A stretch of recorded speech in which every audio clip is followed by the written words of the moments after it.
Hello friends, this is SP Singh and welcome to smarter everyday. प्यारे दोस्तों, CTET दिसंबर 2024 को target करते हुए हमारी एसएसटी की क्लासेस कंटिन्यू है, जिसमें आज हम लोग भूगोल की ये क्लास 5 को डिस्कस करने जा रहे हैं। बहुत इंपॉर्टेंट जो आपकी ऑफिशियल एनसीईआरटी की थ्योरी है उसको हम लोग पढ़ रहे हैं, जहाँ से सीटेट क्वेश्चंस पूछता है। तो जो आपका सीटेट में सेकंड पेपर में जिन बच्चों के पास एसएसटी है उनके लिए सिर्फ यही एक रास्ता है जिससे वो अपना सीटेट क्रैक कर सकते हैं। तो यदि आपने इससे पहले की क्लासेस नहीं देखी हैं तो प्लेलिस्ट पूरी बनी है, लिंक डिस्क्रिप्शन बॉक्स में है, वहाँ से वीडियोस को आप सीक्वेंस में देख सकते हैं। पहले हम लोग चैप्टर पढ़ लेते हैं, उसके बाद इस चैप्टर से 12 प्रश्न पूछे गए हैं रिसेंटली, सिर्फ 2023 और 24 में। ठीक है, 12 प्रश्न पूछे गए हैं 2 साल में। उन प्रश्नों को भी हम लोग लास्ट में डिस्कस करेंगे। आपको पता लगेगा किस तरीके से क्वेश्चंस इस चैप्टर से बनते हैं और बनेंगे। आइए, बहुत इंपॉर्टेंट चैप्टर, एक लाइन आपके लिए बहुत महत्व रखती है। कहता है कि आप पिछले चैप्टर में ग्लोब के बारे में पढ़ चुके हैं। जी हाँ, बिल्कुल पढ़ चुके हैं। ग्लोब में अध्ययन की कुछ सीमाएं होती हैं। जब हम पूरी पृथ्वी का अध्ययन करना चाहते हैं तब ग्लोब हमारे लिए काफ़ी उपयोगी साबित होता है। ध्यान दीजिए, जब हम पूरी पृथ्वी का अध्ययन करना चाहते हैं तब ग्लोब हमारे लिए काफ़ी उपयोगी साबित होता है। लेकिन जब हम पृथ्वी के केवल एक भाग, जैसे अगर अपने देश के बारे में जानना हो, अपने राज्य के बारे में जानना हो, अपने ज़िले के बारे में, अपने शहर, अपने गांव के बारे में अगर जानना हो तो ये हमारे लिए उतना उपयोगी साबित नहीं होता। तो ऐसी स्थिति में हम मानचित्रों का उपयोग करते हैं। ध्यान दीजिए, पूरी पृथ्वी का अध्ययन करना है तो ग्लोब हेल्प करता है। अगर हमें केवल एक भाग, देश, राज्य, जिला, शहर, गांव का अध्ययन करना है तब हमारे लिए मानचित्र उपयोगी होता है। यहाँ पे आपसे प्रश्न पूछ लेगा और कथन करके, ऑप्शन ए बी करके, ठीक है, तो उसमें आप कंफ्यूज ना हो, इस बात को जरूर ध्यान रखें। मानचित्र पृथ्वी की सतह या इसके एक भाग का पैमाने के माध्यम से चपटी सतह पर खींचा गया चित्र है। मानचित्र क्या है? पृथ्वी की सतह या इसके एक भाग का पैमाने के माध्यम से चपटी सतह पर खींचा गया एक चित्र है जिसे हम मानचित्र कहते हैं। लेकिन एक गोलाकार सतह को पूरी तरह से चपटा करना भी पॉसिबल नहीं है। आगे बढ़ते हैं। मानचित्र हमारी विभिन्न ज़रूरतों के लिए आवश्यक हैं। कुछ मानचित्र एक छोटे क्षेत्र को एवं कुछ तथ्यों को दर्शाता है। जो जैसा मानचित्र, जैसे कुछ मानचित्र होते हैं वो किसी छोटे एरिया को, किसी गांव को, किसी शहर को, किसी ज़िले को, है ना, और उससे रिलेटेड कुछ फैक्ट्स हैं उनको वो प्रेजेंट करते हैं। दूसरे मानचित्र में एक बड़ी किताब की तरह तथ्य हो सकते हैं। जब बहुत से मानचित्रों को एक साथ रख दिया जाता है तब एक एटलस बन जाता है। एटलस एक किताब भी आती है, ठीक है। तो एटलस जो किताब होती है उसमें इसी तरीके से बहुत सारे मानचित्रों को मिला दिया जाता है, तब एक एटलस तैयार होता है। एटलस क्या है? विभिन्न प्रकारों और अलग अलग पैमाने से खींची गई मापों पर आधारित होता है। मानचित्रों से एक ग्लोब की अपेक्षा हमें ज़्यादा जानकारी प्राप्त होती है। ध्यान दीजिए, जो मानचित्र हैं, मानचित्रों से ज़्यादा जानकारी प्राप्त होती है ग्लोब की अपेक्षा। अगर जैसे क्या पॉइंट था हमारा कि अगर हमें पूरी पृथ्वी का अध्ययन करना हो तो हम ग्लोब का यूज़ करते हैं, उसमें ग्लोब ज़्यादा हेल्पफुल होता है। लेकिन अगर हमें किसी पर्टिकुलर एरिया का अध्ययन करना है, उसके बारे में जानकारी लेनी है, तो मानचित्र ज़्यादा उपयोगी है। तो यहाँ पे मानचित्रों से हमें ज़्यादा जानकारी मिल जाती है। ओके, अब अगर आप ग्लोब उठा करके अपने राज्य के बारे में जानना चाहें तो उतनी इन्फॉर्मेशन आपको नहीं मिल पाएगी, अपने शहर के बारे में नहीं मिल पाएगी, ठीक है। लेकिन मानचित्र वो चीज़ आपको बता देंगे। मानचित्र विभिन्न प्रकार के होते हैं, जिनमें से कुछ को नीचे वर्णित किया गया है, अभी आप इनको समझेंगे। ये जो इंपॉर्टेंट लाइनें होती हैं, अंडरलाइन, ये जो हाईलाइट हमने किया होता है, इसको आप लिख लिया करें, पेन और कॉपी लेके बैठें। ये जो कुछ मानचित्र हैं इनसे रिलेटेड प्रश्न पूछता है, तो आप इसको बहुत ध्यान से पढ़िएगा, लिख लीजिएगा। भौतिक मानचित्र क्या होते हैं? पृथ्वी की प्राकृतिक आकृतियों जैसे पर्वत, पठार, मैदान, नदियों, महासागरों आदि को दर्शाने वाले मानचित्र को भौतिक या उच्चावच मानचित्र कहा जाता है। आपसे प्रश्न पूछ लेगा कि पर्वतों को दर्शाने वाले मानचित्र को क्या कहते हैं, मैदानों को दर्शाने वाले मानचित्र को क्या कहते हैं, इनको भौतिक मानचित्र कहा जाता है। ओके, राजनीतिक मानचित्र भी होते हैं। राज्यों, नगरों, शहरों, गांवों और विश्व के विभिन्न देशों और राज्यों और उनकी सीमाओं को दर्शाने वाले मानचित्र को राजनीतिक मानचित्र कहते हैं। प्रश्न पूछ रहा है कि विश्व के विभिन्न देशों व राज्यों को दर्शाने वाले मानचित्र को क्या कहते हैं, इनको राजनीतिक मानचित्र कहा जाता है। ध्यान रखिएगा, भूलना नहीं है, नोट करते चलिए। थीमेटिक मानचित्र क्या होते हैं? कुछ मानचित्र विशेष जानकारियां प्रदान करते हैं। आपसे प्रश्न पूछ लेगा, विशेष जानकारी प्रदान करने वाले मानचित्र को क्या नाम दिया गया है? थीमेटिक मानचित्र, जो कुछ स्पेसिफिक इंफॉर्मेशंस हमको देते हैं। जैसे सड़क का मानचित्र हो गया, वर्षा मानचित्र, बारिश का मानचित्र हो गया, वन और उद्योग, यहाँ से आपसे वनस्पति भी लिखकर आ सकता है। अगर वन लिखा है तो वन की जगह पे वनस्पति भी लिखकर आ सकता है। वनस्पति के वितरण को दर्शाने वाले मानचित्र को क्या कहते हैं? थीमेटिक मानचित्र कहते हैं। ये बात ध्यान रखिएगा। तो कुछ विशेष जानकारियां प्रदान करने वाले मानचित्र जैसे सड़क मानचित्र, वर्षा मानचित्र, वन और उद्योग आदि के वितरण दर्शाने वाले मानचित्र को थीमेटिक मानचित्र कहा जाता है। इस प्रकार के मानचित्र को, ठीक है, इन मानचित्रों में दी गई सूचना के आधार पर उनका उचित नामकरण भी किया जाता है। मानचित्र के 3 घटक होते हैं, दूरी, दिशा और प्रतीक। नोट कीजिए, याद कर लीजिए। मानचित्र के कितने घटक होते हैं? मानचित्र के 3 घटक होते हैं। कौन कौन से? दूरी, दिशा और प्रतीक। मानचित्र का दूसरा घटक कौन सा है? दिशा। मानचित्र का तीसरा घटक कौन सा है? प्रतीक है। इस तरीके से भी प्रश्न पूछ लेगा। दूरी की बात करते हैं, बहुत इंपॉर्टेंट है, समझिए। दूरी, मानचित्र क्या है? एक आरेखण होता है, ठीक है। मानचित्र क्या है? एक आरेखण होता है जिस पे आपको इस तरीके से टेढ़ी मेढ़ी लाइनें खिंची हुई मिल जाएंगी, जो कि पूरे विश्व या उसके एक भाग को छोटा करके कागज के एक पन्ने पर दर्शाता है। ओके, या यूं कह सकते हैं कि मानचित्र छोटे पैमाने पर खींचे जाते हैं। मानचित्र क्या होता है? मानचित्र छोटे पैमाने पर खींचे जाते हैं, लेकिन इसे इतनी सावधानी से छोटा किया जाता है ताकि स्थानों के बीच की दूरी वास्तविक रहे।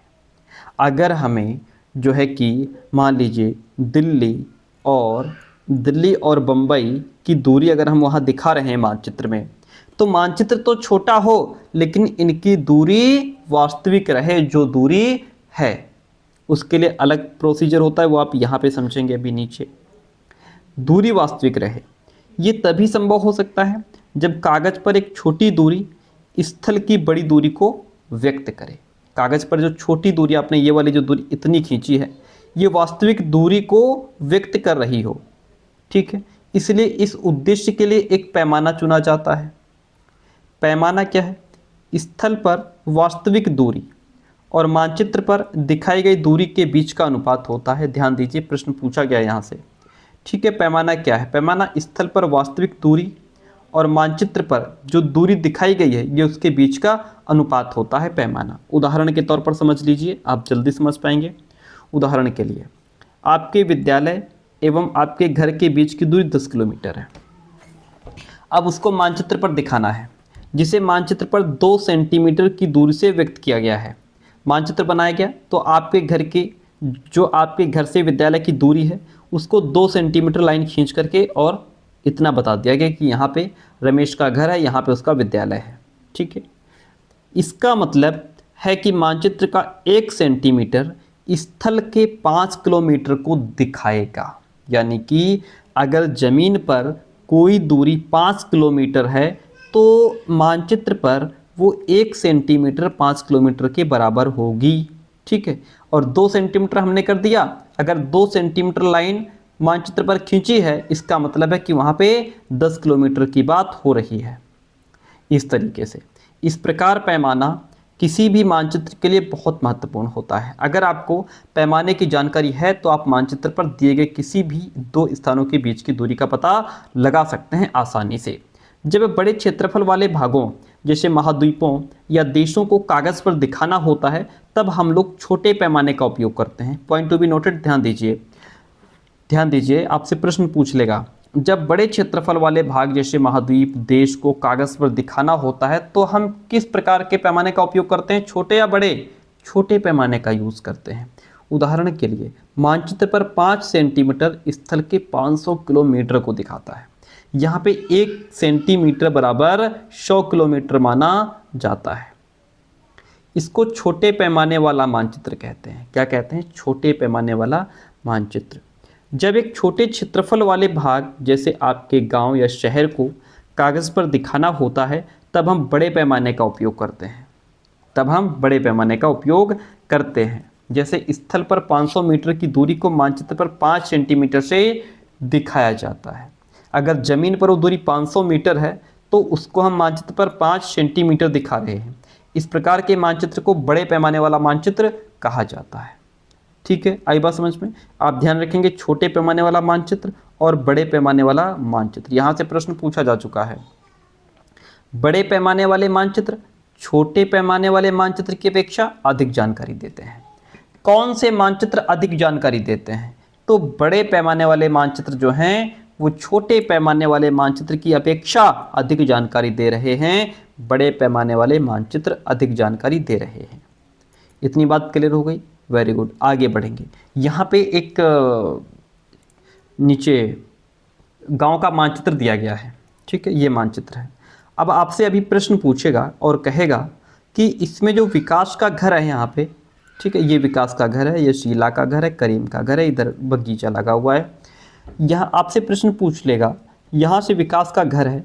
अब विकास के घर से खेल का मैदान किस दिशा में है, या सामुदायिक केंद्र किस दिशा में है, या दुकानें किस दिशा में है, या विकास के घर से सामुदायिक केंद्र की दूरी कितनी है, खेल का मैदान की दूरी कितनी है।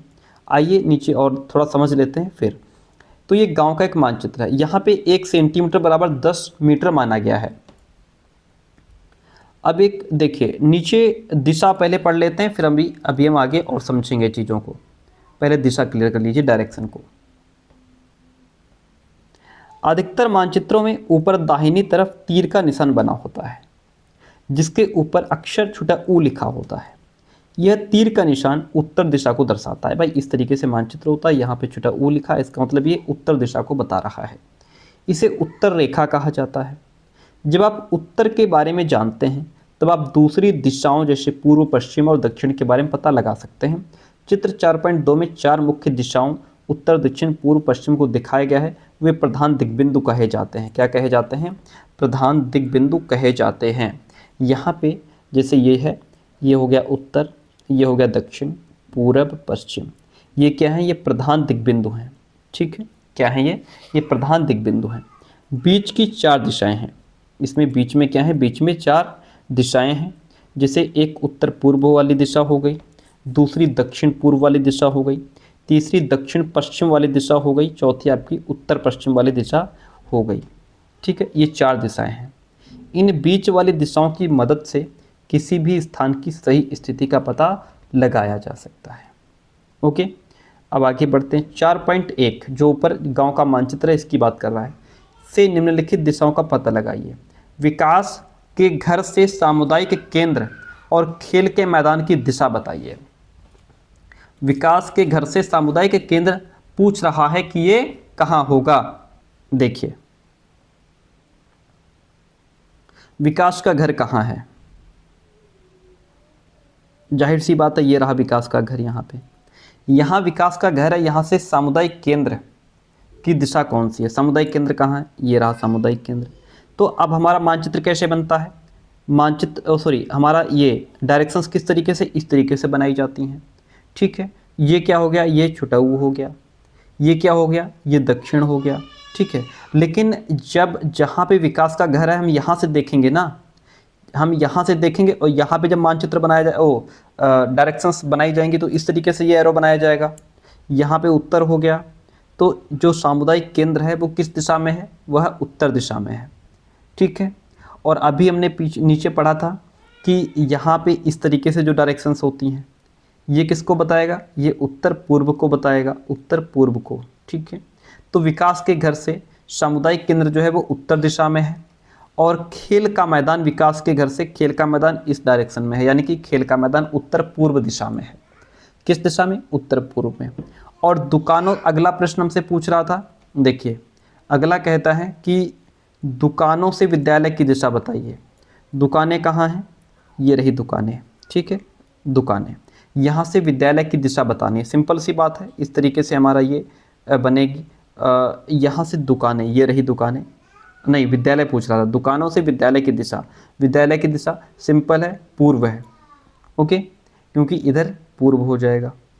अगर यहाँ से ये पूछ ले खेल का मैदान, तो खेल का मैदान यहाँ पे जाएगा, यानी कि ये भी हमारा उत्तर पूर्व हो जाएगा। तो इस तरीके से आसानी से आप इसको बता सकते हैं। चलिए आगे बढ़ते हैं और नेक्स्ट पॉइंट को समझेंगे। देखिए हम दिक्सूचक की सहायता से, दिक्सूचक कहाँ है? ये जो आप देख पा रहे हैं ये दिक्सूचक है। हम दिक्सूचक की सहायता से किसी स्थान की दिशा का पता लगा सकते हैं कि किसी स्थान की दिशा कौन से, किस डायरेक्शन में वो प्लेस है। यह एक यंत्र है जिसकी सहायता से मुख्य दिशाओं का पता लगाया जाता है। इसकी चुंबकीय सुई की दिशा हमेशा उत्तर दक्षिण दिशा में होती है। कौन सी सुई की बात हो रही है सर? ये वाली बात की सुई की बात। ये जो इसकी चुंबकीय क्या है? यह इसकी चुंबकीय सुई है जिसकी दिशा हमेशा उत्तर और दक्षिण दिशा में होती है। इतनी बात क्लियर होती है। दिक्सूचक हो गया। दिक्सूचक से रिलेटेड ये पॉइंट्स लिख लीजिएगा, पूछे जाते हैं। अब आती है बात प्रतीक की, सिंबल की। यह किसी भी मानचित्र का तीसरा प्रमुख घटक है।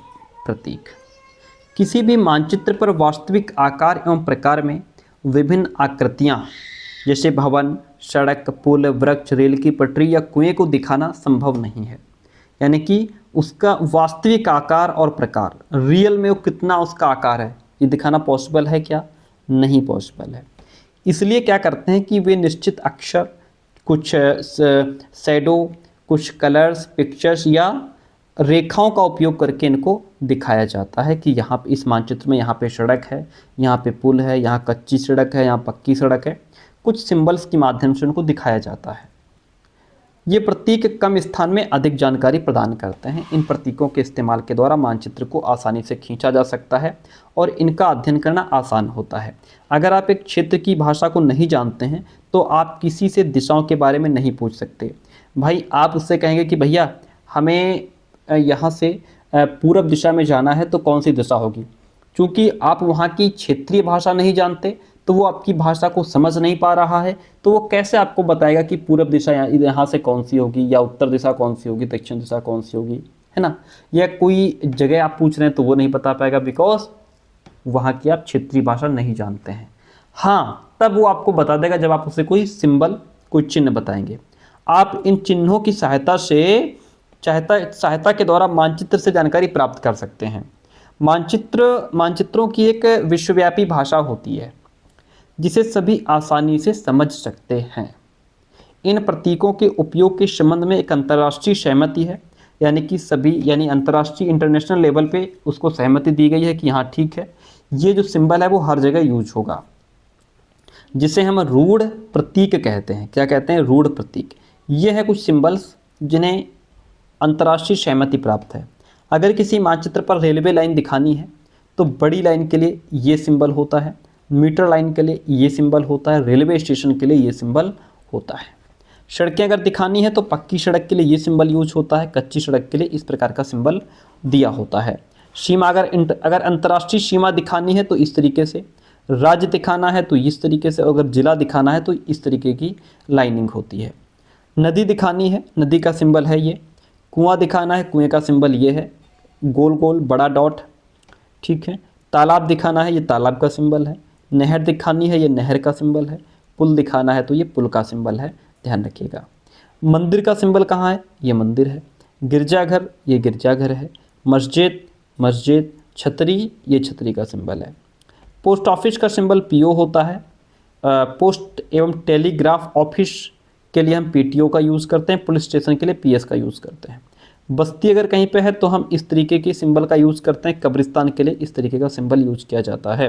पेड़ अगर कहीं दिखाने हैं तो इस तरीके से, अगर घास दिखानी है तो इस तरीके से हम सिंबल का यूज़ करते हैं।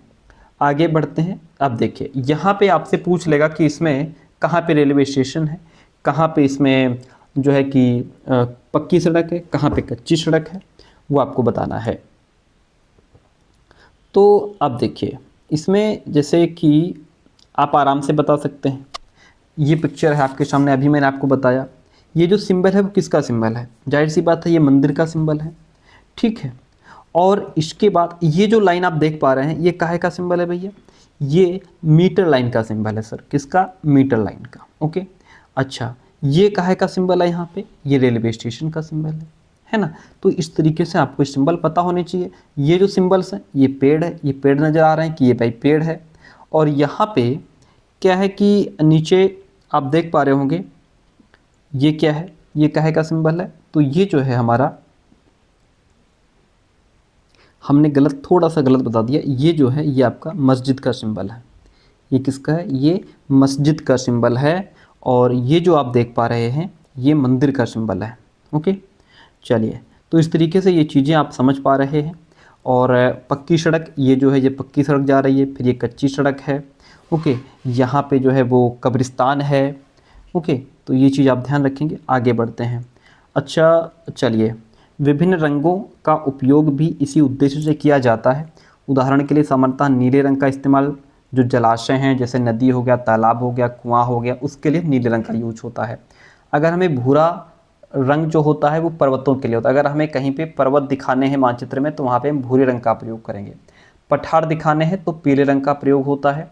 और हरा रंग जो है वो मैदानों को दिखाने के लिए किया जाता है। अब रेखा चित्र के बारे में थोड़ा समझ लीजिए, फिर हम आगे बढ़ेंगे। रेखा चित्र क्या होते हैं? रेखा चित्र एक आरेखन है जो पैमाने पर आधारित न होकर याददाश्त और स्थानीय प्रेक्षण पर आधारित होता है। याददाश्त यानी कि आपको अगर कहीं का जो है कि जैसे आपसे कोई डायरेक्शन पूछ रहा है कि भैया हमें इस शहर में उस जगह पे जाना है, तो आप उसको पहले तो ऐसे समझाते हो, देखो इधर से ऐसे चले जाना, फिर आपको ऐसे बाएं मुड़ना है, वहाँ पे ऐसे एक छोटा सा स्कूल होगा या छोटा सा एक मंदिर होगा, फिर उसे दाएं मुड़ जाना, फिर सीधे चले जाना, फिर एक दुकान पड़ेगी। आप ऐसे बताने लग जाते हो, लेकिन कुछ समझ में नहीं आता है कि यार समझ में नहीं आ रहा, कुछ ठीक से बताओ। आप क्या करते हो, एक पेन पेपर उठाते हो, उसको बता करके, उसको बना करके बताना शुरू कर देते हो। ऐसे जाओगे, फिर इधर से थोड़ा मुड़ोगे, यहाँ पे क्या है, एक मंदिर है, मंदिर का सिंबल बना सकते हो, नहीं तो ऐसे ही आप बना दोगे, है ना। फिर ऐसे यहाँ से ऐसे दाएं मुड़ जाना, थोड़ा चलोगे, फिर एक स्कूल मिलेगा, फिर ऐसे यहाँ से बाएं मुड़ जाना। इस तरीके से हम लोग उसको तुरंत बताना शुरू कर देते हैं। तो कभी कभी क्या होता है ना कि किसी क्षेत्र के एक कच्चे आरेखन की आवश्यकता वहाँ के एक स्थान को दूसरे स्थान के सापेक्ष दिखाने के लिए होती है। मान लीजिए आप अपने मित्र के घर जाना चाहते हैं, लेकिन आपको रास्ते की जानकारी नहीं है। आपका मित्र अपने घर के रास्ते को बताने के लिए कच्चा आरेखन बना सकता है, जैसा मैंने अभी बताया। इस प्रकार कच्चे आरेख को बिना पैमाने की सहायता से खींचा जाता है, इसे रेखाचित्र मानचित्र कहा जाता है। खाका क्या होता है, खाका को समझ लीजिए, फिर हम इसके क्वेश्चंस को डिस्कस करते हैं। एक छोटे क्षेत्र का बड़े पैमाने पर खींचा गया रेखाचित्र खाका कहलाता है। छोटे क्षेत्र का बड़े पैमाने पर, ध्यान दीजिए, छोटे क्षेत्र का बड़े पैमाने पर खींचा गया रेखाचित्र खाका कहलाता है। एक बड़े पैमाने वाले मानचित्र से हमें बहुत सी जानकारियाँ प्राप्त होती हैं, लेकिन कुछ ऐसी चीज़ें होती हैं जिन्हें हम कभी कभी जानना चाहते हैं, जैसे किसी कमरे की लंबाई या चौड़ाई जिसे मानचित्र में नहीं दिखाया जा सकता है। उस समय हम लोग बड़े पैमाने वाले एक रेखा चित्र खींच सकते हैं, जिसे खाका कहा जाता है। इस तरीके से चैप्टर हमारा कंप्लीट होता है। आइए अब इसके जो प्रश्न यहाँ से पूछे गए हैं 2023-24 में, उन प्रश्नों को समझते हैं। चलिए, ये प्रश्न आपका 2023 का प्रश्न है और कह रहा है कि निम्नलिखित में से कौन सा थीमैटिक मानचित्र का उदाहरण है?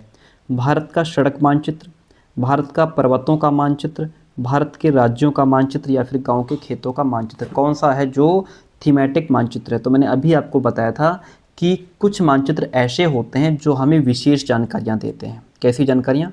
कुछ विशेष जानकारियाँ देते हैं, जैसे एक सड़क मानचित्र हो गया, है ना, बारिश का मानचित्र हो गया, वन को दिखाने वाला, वनस्पति को दिखाने वाला मानचित्र हो गया। ये सारे हमारे थीमेटिक मानचित्र कहलाते हैं। तो जो सड़क मानचित्र होता है वो थीमेटिक मानचित्र के अंतर्गत आता है। अभी आपको समझाया था, हम दोबारा आंसर नहीं दिखाएंगे आपको, ठीक है। अच्छा, भारत का पर्वतों का मानचित्र किसके अंतर्गत आएगा? अगर आपको पर्वत है, पठार है, मैदान है, तो ये आपका भौतिक मानचित्र के अंतर्गत आएगा प्यारे दोस्तों। किसके अंतर्गत? भौतिक मानचित्र के अंतर्गत। अगर आपसे भारत के राज्यों का मानचित्र की बात करें, राज्य हो गए, नगर हो गए, शहर हो गए, गाँव हो गए, ये आपका राजनीतिक मानचित्र में आएगा। किस में आएगा? राजनीतिक मानचित्र में आ जाएगा, ओके। आगे बढ़, तो इसमें हमारा ऑप्शन क्या राइट हो गया? इसमें हमारा रोड मैप ऑफ इंडिया जो है वो थीमेटिक मानचित्र का उदाहरण है। ऑप्शन ए राइट हो जाता है। अगला प्रश्न आपसे कहता है निम्न में से कौन सा मानचित्र वनस्पति के वितरण को दर्शाता है। वनस्पति के जो है वनस्पति के वितरण को दर्शाने का काम कौन करता है, अभी हमने आपको बताया था। यहाँ पे साफ साफ लिखा है वनस्पति। वन मैंने तुरंत बताया भी था कि वन की जगह वनस्पति आपसे पूछ सकता है, तो वन हो गया, उद्योग हो गया, ये आपका थीमेटिक मानचित्र के अंतर्गत ही आते हैं। तो इसमें भी हमारा जो आंसर है मानचित्र वनस्पति के वितरण को जो दिखाएगा वो थीमेटिक मानचित्र कहलाएगा, जो हमें कुछ विशेष जानकारियाँ देते हैं। ठीक है, भौतिक मानचित्र जो पृथ्वी की प्राकृतिक आकृतियों को दिखाएगा।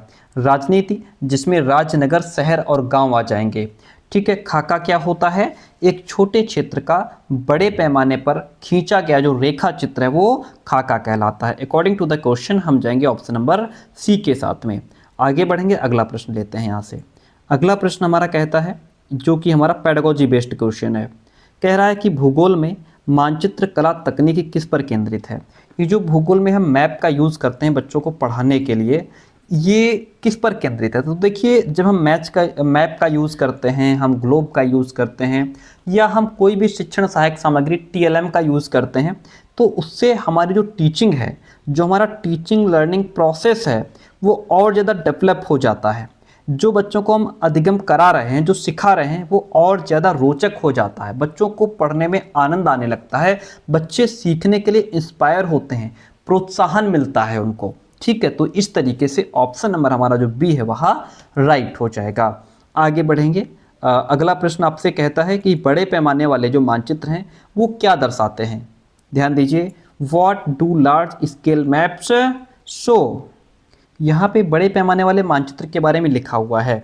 जब एक छोटे क्षेत्रफल वाले भाग जैसे आपके गांव और शहर को कागज़ पर दिखाना होता है, तब हम बड़े पैमाने वाले मानचित्र का प्रयोग करते हैं। ठीक है, तो गांव या शहर को जब कागज़ पर दिखाया जाता है तो बड़े पैमाने वाले मानचित्र का प्रयोग किया जाता है। इसमें हमारा ऑप्शन नंबर जो ए है वह राइट हो जाएगा। गांव और शहरी इलाके जो हैं ये बड़े पैमाने वाले मानचित्र दिखाते हैं। आगे बढ़ेंगे, अगला प्रश्न आपको मिलता है कि मानचित्र पर एक स्थान को ढूंढना डैश के साथ में संबद्ध है। Locating a place on the map is associated with. ये आपका जो क्वेश्चन है ये पेडागोजी बेस्ड क्वेश्चन है। ठीक है, तो अगर मानचित्र पर एक स्थान को ढूंढना आपकी स्किल के साथ रिलेट करता है, यानी कि अगर आप मानचित्र पर किसी जगह को ढूंढ लेते हैं तो इसका मतलब बच्चे के अंदर मैप से संबंधित स्किल आ गई है, वो मैप को पढ़ना सीख गया है, मैप पे अलग अलग तरह की चीज़ों को ढूंढना सीख गया है। कहाँ पे महाद्वीप है, कहाँ पे देश है, कहाँ राज्य है, कहाँ छोटा क्षेत्रफल है, कहाँ बड़ा क्षेत्रफल है, दुनिया भर की चीज़ें। इसका मतलब है कि यह स्किल के साथ में संबद्ध है। अगला प्रश्न बहुत अच्छा प्रश्न आपके सामने है। नीचे दिए गए कथनों पर विचार करके सही उत्तर का चयन कीजिए। कागज़ पर एक छोटी दूरी स्थल की बड़ी दूरी को मानचित्र पर व्यक्त करने के लिए पैमाने का प्रयोग किया जाता है। पैमाना स्थल पर वास्तविक दूरी तथा मानचित्र पर दिखाई गई दूरी के बीच का अनुपात है। ए और आर दोनों सही हैं, आर ए को सही स्पष्ट करता है। ए और आर दोनों सही हैं लेकिन आर ए को सही स्पष्ट नहीं करता है। क्या राइट हो जाएगा इसमें? यहाँ पे इसका आंसर स्पष्ट लिखा हुआ है कि देखिए, जब कागज़ पर एक छोटी दूरी स्थल की बड़ी दूरी को व्यक्त करती है तो इसके लिए हमें एक पैमाना चुनना होता है। पैमाना क्या है? स्थल पर वास्तविक दूरी तथा मानचित्र पर दिखाई गई दूरी के बीच का अनुपात है। इसका मतलब ये है कि इसमें ए और आर दोनों सही हैं। आर यहाँ पे जो है वो ए को सही तरीके से क्लियर कर रहा है। ऑप्शन यहाँ पे जो ए है वह राइट हो जाएगा। हम बढ़ेंगे नेक्स्ट प्रश्न की तरफ। अगला प्रश्न आपके सामने है, कहता है कि बताइए ए बिंदु क्या दर्शाता है। दक्षिण पूर्व को, उत्तर पूर्व को, उत्तर पश्चिम को या फिर दक्षिण पश्चिम को। क्या दर्शा रहा है ये? आपने देखा होगा जो दिशाएं, जो डायरेक्शन ऐसे दिखाई जाती हैं इस तरीके से होता है ना। यहाँ पे हम लोग क्या करते हैं, यहाँ पे हमारा पूर्व होता है, यहाँ पे हमारा पश्चिम होता है, ये उत्तर होता है, ये दक्षिण होता है। लेकिन इन्होंने क्या किया है, इन्होंने पलट दिया है। जो पूर्व यहाँ पे था उसको इन्होंने यहाँ पे रख दिया है, जो पश्चिम यहाँ पे था वो यहाँ पे आ गया है। ओके, उत्तर जो हमारा ऊपर होता था वो यहाँ आ गया है, दक्षिण जो नीचे होता था वो यहाँ पे आ गया है। अब इसके बेस पे आपको बताना है। इसके बेस पे जब हम बताएंगे तो हमारा देखिए पूर्व और दक्षिण, पूर्व और दक्षिण के बीच की डायरेक्शन क्या हो जाएगी? पूर्व और दक्षिण के बीच की डायरेक्शन दक्षिण पूर्व हो जाएगी प्यारे दोस्तों। क्या हो जाएगी? दक्षिण पूर्व हो जाएगी ये वाली डायरेक्शन। ठीक है, पूर्व और उत्तर अगर यहाँ पे पूछता तो ये क्या हो जाएगी? तो ये उत्तर पूर्व हो जाती। जब ये उत्तर और पश्चिम के बीच में पूछता तो क्या हो जाता? तो ये उत्तर पश्चिम हो जाता। जब पश्चिम और दक्षिण के बीच में पूछता तो ये दक्षिण पश्चिम हो जाता। सिंपल सी बात है, ऑप्शन ए हमारा राइट हो गया। हम बढ़ेंगे नेक्स्ट प्रश्न की तरफ। अगला प्रश्न आपसे कहता है, 8 नंबर प्रश्न है, 12 प्रश्न टोटल हैं। रेखा चित्र क्या है? पैमाने पर आधारित न होकर याददाश्त और स्थानीय परीक्षण पर आधारित होता है, या फिर जिस कच्चे आरेख को बिना पैमाने की सहायता से खींचा जाता है वो हमारा रेखा चित्र होता है। बिल्कुल सही बात है, इसमें ऑप्शन ए और बी दोनों सही हैं, क्योंकि जो रेखा चित्र होता है वो पैमाने पर आधारित नहीं होता, हमारी याददाश्त पर आधारित होता है। याददाश्त और स्थानीय परीक्षण पर आधारित होता है। इसको बिना पैमाने की सहायता से खींचा जाता है, इसलिए ऑप्शन सी राइट हो जाएगा। अभी हमने इसको पीछे पढ़ा था। अगला प्रश्न कहता है कि दिक्सूचक एक यंत्र है, यहाँ पे यंत्र होना चाहिए, ठीक है, जिसकी सहायता से मुख्य दिशाओं का पता लगाया जाता है। ठीक है, इतनी बात क्लियर है, मुख्य दिशाओं का पता लगाया जाता है। दिक्सूचक की सहायता से किसी स्थान की दिशा का पता लगाया जाता है। जी, इसकी सहायता से हम किसी स्थान की दिशा का पता लगा सकते हैं। इसकी सुई सदैव दक्षिण पश्चिम दिशा में होती है। इसकी जो चुंबकीय सुई होती है वो हमेशा उत्तर दक्षिण दिशा में होती है। किसमें? उत्तर दक्षिण, ऐसे। ठीक है, अभी हम आपको दिखा दें, इसकी सुई दिखा देते हैं आपको। इसकी जो सुई है, जो चुंबकीय सुई है वो किस डायरेक्शन में है? चुंबकीय सुई इसकी हमेशा उत्तर और दक्षिण दिशा में होती है, जबकि क्वेश्चन में दिया है कि हमेशा दक्षिण पश्चिम दिशा में होती है। तो जो सी ऑप्शन हमारा वो कट जाएगा, ए और बी दोनों सही हो जाएंगे। इसलिए यहाँ पे ऑप्शन नंबर जो ए और बी है, ए और बी ये दो ऑप्शन यहाँ पे राइट हो जाते हैं। अगला प्रश्न आपके सामने बहुत बेहतरीन प्रश्न है। एक छोटे क्षेत्र का बड़े पैमाने पर खींचा गया चित्र खाका कहलाता है। बिल्कुल सही। बड़े पैमाने वाले मानचित्र छोटे पैमाने वाले मानचित्र की अपेक्षा कम जानकारी प्रदान करते हैं? नहीं, अधिक जानकारी प्रदान करते हैं। यहाँ पे अगर अधिक लिखा होता तो ये ऑप्शन सही हो जाता, इसलिए हम केवल ऑप्शन यहाँ पे ए के साथ में चले जाएंगे, क्योंकि ए जो है वही राइट है। अगला प्रश्न आपसे पूछता है, मानचित्र के 3 घटक कौन कौन से हैं? सर, दूरी, दिशा और प्रतीक। दूरी, दिशा और प्रतीक। यहाँ पे प्रतीक यानी कि सिंबल, सिंबल का मतलब संकेत भी होता है, इसलिए ऑप्शन ए राइट हो जाएगा। अगला प्रश्न कहता है, मानचित्र को समझने की सर्वव्यापी भाषा को हम क्या कहते हैं? रूढ़ चित्रों से हम मानचित्र की सर्वव्यापी भाषा को समझते हैं। सिंपल सी बात है। तो यहाँ तक के सारे प्रश्न हमने डिस्कस कर लिए। तो प्यारे दोस्तों, कैसा रहा चैप्टर 4, कैसी रही क्लास, और साथ में हम क्वेश्चंस भी डिस्कस कर रहे हैं ताकि आपका कॉन्सेप्ट क्लियर हो सके। ठीक है, साथ में पढ़ते रहिए, इससे बाहर कुछ नहीं आएगा, यही बहुत महत्वपूर्ण चीज़ है। ठीक है, क्लासेस कंटिन्यू हैं और प्लेलिस्ट पूरी बनी हुई है। प्लेलिस्ट पे आप क्लिक करेंगे, सारी वीडियो सीक्वेंस में आपके सामने आ जाएंगी। अपने दोस्तों तक कॉलेज ग्रुप में जरूर शेयर कीजिएगा। नोट्स आपके तैयार हो रहे हैं, जल्दी ही मिलना शुरू हो जाएंगे। थैंक यू सो मच, मिलते हैं बहुत जल्दी नेक्स्ट क्लास में।